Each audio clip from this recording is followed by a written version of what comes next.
राधे राधे भाई लोग, स्वागत है आप सबका क्वेश्चन 0 टू हीरो में। ये है आपका कक्षा 10 और सवाल नंबर 8 एक्सरसाइज 12.3। तो सवाल बनाने से पहले भाई सवाल को ध्यान से समझो और सवाल की कहता है उस पर विचार करो। कहता है आकृति 12.26 एक दौड़ने का पथ दर्शाती है जिसके बाएं और दाएं सिरे अर्धवृत्ताकार है। दोनों आंतरिक समांतर रेखाखंडों के बीच की दूरी है 60 मीटर। याद रहे, दोनों के बीच की दूरी है 60 मीटर तथा इनमें से प्रत्येक रेखाखंड के बीच की दूरी 60 मीटर है। 106 मीटर लंबा है। यदि यह पथ 10 मीटर चौड़ा है तो ज्ञात कीजिए। एक नंबर में कहता है पथ के आंतरिक किनारों के अनुदिश एक पूरा चक्कर लगाने में चली गई दूरी, और दूसरा कहता है पथ का क्षेत्रफल। तो बात को समझो और अपने लोगों को फिगर दिया हुआ है, फिगर कैसा है उस पर थोड़ा विचार करो और जो चीज दिया हुआ है उसको पहले लिख दो। सॉल्व गिवन दैट दिया हुआ है क्या सब चीज। सबसे पहले अपने लोगों को ये रेखा बना देते हैं, 2 रेखा, और ये जो रेखा है तुम्हारा 106 मीटर लंबा है, ये भी बना दो और एक बना दो। ये जो है इसका दोनों सिरा अर्धगोलाकार है, सॉरी अर्धवृत्ताकार है। ये हो गया। फिर इधर भी ये रास्ता बना दो और ये भी बना दो। ये हो गया तुम्हारा पथ। ये जो बीच वाला भाग है इसको बोलेंगे अपने लोग पथ, और इसका चौड़ाई है तुम्हारा 10 मीटर। 10 मीटर चौड़ा है। याद रहे कि 10 मीटर पथ चौड़ा है। क्लियर हो गया। अच्छा, अगला मुद्दा समझना दोस्त, हम तुम लोगों को जो बताते हैं ये है तुम्हारा 106 मीटर। कहां तक? यहां से लेकर के यहां देखो, हम चिन्हित कर देते हैं। ये जो सीधा रेखा है ये है तुम्हारा 10 मीटर, सॉरी 106 मीटर। यदि ये 106 है तो ये भी तुम्हारा यहाँ पर भी क्लिक कर दो, यहाँ पर भी क्लिक कर दो। ये भी हो गया तुम्हारा 106, ये भी तुम्हारा हो गया 106, और इसका ऊपर वाला भी हो गया 106 मीटर। ये तुम्हारा हो गया। अच्छा, अगला मुद्दा समझना कि अपने लोगों को कहता है कि ये जो इसके बीच की दूरी जो है, इसके बीच की दूरी है तुम्हारा 60 मीटर। क्लियर बोल रहा है, ध्यान से देखिएगा। हम अगर यदि यहाँ से इस तरह से खींच देते हैं, खींच दिलियो, पूरा बात समझना। अगर यदि ये बोल रहा है यहाँ पे कि ये पूरे है तुम्हारा 60 मीटर, ये पूरे है 60 मीटर, ये पूरा दूरी बीच का दूरी है 60 मीटर, है ना। अगर यदि ये 60 मीटर है तो इसका मतलब है कि ये 30 है त्रिज्या, और ये त्रिज्या भी कितना होगा? 30 होगा। इसको इस तरह से अपने लोग मिला सकते हैं। ये सब हो गया तुम्हारा ऊपर वाला भी, इससे ऊपर भी 30, इससे ऊपर भी 30, 30 हो गया तुम्हारा कितना? 60। अब यहाँ पे है चीज को हम क्लियर कर देते हैं। ये देखो, ये मिला दिए, यहां से यहां तक हो गया तुम्हारा 30, और ये है तुम्हारा 10। अगर यदि ये पूरे पूछेगा तो ये हो जाएगा तुम्हारा कितना? 40। ध्यान से देखना भाई, तब समझेगा, नहीं तो नहीं समझेगा जो बात है। ये ऊपर वाला इससे ऊपर 30, इससे ऊपर 30, यदि 30 को मिलाएगा तो ये हो गया 60। और ये अगर यदि तुम्हारा 30 है तो ये भी 30 है, और अगर यदि ये तुम्हारा 10 है तुम्हारा, तो 30 10 कितना हो गया तुम्हारा? 40। ये तुम्हारा फाइनल हो गया। अब बात है समझने वाला कि अपने लोगों को कहता है पथ के आंतरिक किनारों के अनुदिश एक पूरा चक्कर लगाने में चली गई दूरी। तो चली गई दूरी, तो इसका मतलब है कि इसका ये परिधि पूछ रहा है, परिधि। बात को समझो। अपने लोगों का आंतरिक किनारे के बीच की दूरी अगर यदि पूछेगा तो ये किनारा हो गया, ये आंतरिक आर हो गया, और ये आंतरिक आर हो गया। इधर से ये एक लाइन, इधर से एक लाइन। फिर ये देखो आंतरिक अर्धवृत्त, ये आंतरिक अर्धवृत्त, 2 गो अर्धवृत्त हो गया। और आंतरिक त्रिज्या यहाँ पे लिख सकते हैं अपने लोग। यहाँ पे हम थोड़ा सा हम लिखते हैं, ध्यान से देखेगा। चूंकि आंतरिक त्रिज्या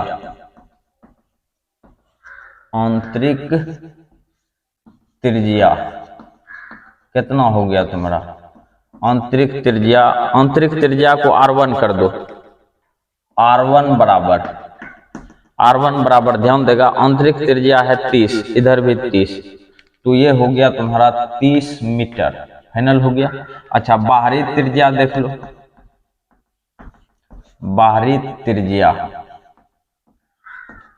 इसको कर दो तुम्हारा, यहाँ देखो 30 और ये अंदर वाला, ये बाहर वाला 30, 40, R2 हो गया तुम्हारा कितना, 40 मीटर है। सब चीज यदि कर लेता है तो तुम्हारा काम बन जाएगा, जो बात है।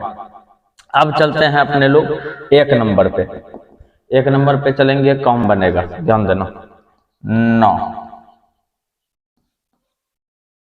कहता है पथ के आंतरिक किनारों के अनुदिश एक पूरा चक्कर लगाने में चली गई दूरी, यहाँ पे एक लाइन में लिखते हैं, एक नंबर में आंतरिक दूरी, आंतरिक दूरी बराबर, अभी देखना भाई, समझना किसको किसको जोड़ना है।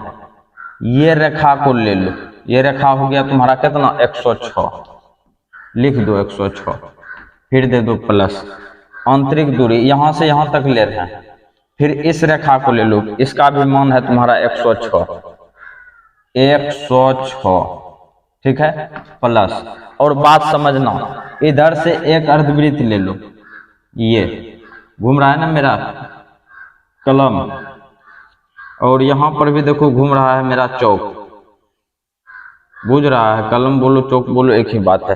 तो अर्धवृत्त हो गया कितना, 2, यहां लिखेंगे 2 दे दिए, अर्धवृत्त की परिधि, अर्धवृत्त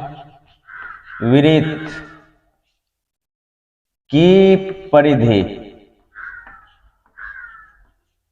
2 अर्धवृत्त की परिधि, बात को समझना भाई। 106 जोड़ 106, 212 प्लस 2, और अर्धवृत्त की परिधि हो गया तुम्हारा 2 पाई r, और इसके नीचे में दे दो 2 तुम्हारा गाय, काम बन चुका है। तो अपने लोगों को यदि कहता है पथ की दूरी निकालने के लिए, तो उसी को तो जोड़ना है खाली। यहां हो गया तुम्हारा 212 प्लस 2 गुना पाई का वैल्यू दे दो 22/7, 22/7, और त्रिज्या हो गया तुम्हारा कितना, त्रिज्या यहाँ पे 30 सेंटीमीटर, 30 R1 कर दो यहाँ पे 30 सेंटीमीटर। अब यहाँ पे है समझने योग्य बात थोड़ा सा। अच्छा, नीचे लिखेंगे तो दिखेगा ना, इसलिए ऊपर वाला मिटाते हैं, यहीं पे मिटा देते हैं ऊपर वाला, यहीं से कम बनेगा अपने लोगों का। अब इसी को तो सिर्फ लेके चलना है। अच्छा, यहां लिखो कितना, 212 प्लस 22 दूना 44 गुना 30 बटा कितना, 7। अच्छा, इसके नीचे में न है कुछ तो एक है, इसका एलसीएम ले लो, ये हो गया तुम्हारा 7, 7 दूना 14, 7 1 8, और 7 दूना हो गया फिर 14। मुद्दे को समझना भाई, ये यहां तक अपने लोगों का फाइनल। फिर प्लस 4 तिया 12 का 2, 0 दे दो, 4 तिया 12 1 13, 1320। अच्छा, अब हम इसको जोड़ते हैं, 0 को 4 से, तो ये हो गया 4, और 8 2 10 का 0, 4 3 7 1 8, और 1 1 2, 2804/7 मीटर। ये जो निकला तुम्हारा मीटर में निकला, काहे की दूरी पूछ रहा था इसका। तो यहां तक अपने लोगों का सवाल भाई फाइनल हो गया। अब चलते हैं अपने लोग इसी में सवाल नंबर कौन सी, 2, और 2 में कहता है कि पथ का क्षेत्रफल, याद रहे कि पथ का क्षेत्रफल कहता है, तो इसमें किसको किसको जोड़ना है उस पर विचार करना है, मुद्दे को समझना। अब हम इसको मिटाते हैं, तुम लोग थोड़ा ध्यान से देखेगा, ध्यान देगा भाई। अब अपने लोगों को निकालना है दूसरा नंबर, पथ का क्षेत्रफल, पथ का क्षेत्रफल। तो पथ का क्षेत्रफल कौन सी हो गया तुम्हारा, सबसे पहले तो इसमें देखो 2 आयत दिख रहा है, 2 आयत दिख रहा है, तो एक लाइन में लिखेंगे अपने लोग 2 आयत का क्षेत्रफल, 2 आयत का क्षेत्रफल। प्लस 2 आयत का क्षेत्रफल प्लस, ध्यान से समझना, एक अर्धवृत्त हो गया इधर से, एक अर्धवृत्त हो गया इधर से, और एक अर्धवृत्त हो गया इधर से बाहर वाला जो है, और फिर हो गया अंदर वाला 30 सेंटीमीटर त्रिज्या वाला, वो हो गया 40 सेंटीमीटर त्रिज्या वाला। बात समझना, अगर यदि अपने लोगों को इस तरह से एक वृत्त दिया हुआ है इसका क्षेत्रफल पूछ रहा है, ये जो घूम रहा है मेरा कलम, तो ये देखो छोटका अर्धवृत्त हो गया तुम्हारा 30 और बड़का अर्धवृत्त हो गया तुम्हारा 40। अगर यदि 40 सेंटीमीटर त्रिज्या वाला में 30 सेंटीमीटर त्रिज्या वाला को घटा लेते हैं तो कम बन जाएगा, और वही तो अपने लोगों को करना है, तो वही करना है। तो ध्यान से देखेगा, अपने लोग यहाँ पे लिखेंगे कौन चीज, बड़े अर्धवृत्त का क्षेत्रफल 2 इंटू और एक लाइन में दे दो बड़े वृत्त का क्षेत्रफल, का है कि इधर वाला और इधर वाला सटा देगा तो बन जाएगा वृत्त, बड़े अर्धवृत्त, अर्धवृत्त नहीं वृत्त कर दो, बड़े वृत्त का क्षेत्रफल माइनस छोटे वृत्त का क्षेत्रफल, छोटे वृत्त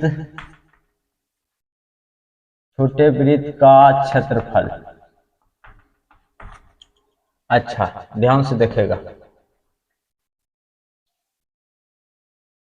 2 आयत का क्षेत्रफल 2 इंटू लंबाई गुना चौड़ाई, ये अगर यदि इसको L मानता है तो ये चौड़ाई है 10, तो ये हो गया तुम्हारा B। अच्छा 2 गुना 106 गुना 10, ये हो गया तुम्हारा लंबाई, ये हो गया तुम्हारा चौड़ाई, प्लस बड़े अर्धवृत्त का क्षेत्रफल पाई R2 का स्क्वायर, R2 इसको माने है 40 वाला को, माइनस छोटे अर्धवृत्त पाई R1 का स्क्वायर, ये तुम्हारा काम बन गया। 2 गुना इसको गुना करेगा तो 1060, ये हो गया तुम्हारा।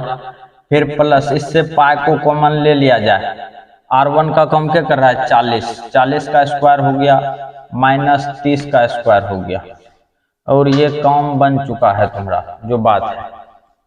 ये हो गया तुम्हारा 0 6 दुना 12 को 2 12, और ये हो गया 2 2120 सेंटीमीटर स्क्वायर, सेंटीमीटर नहीं मीटर स्क्वायर।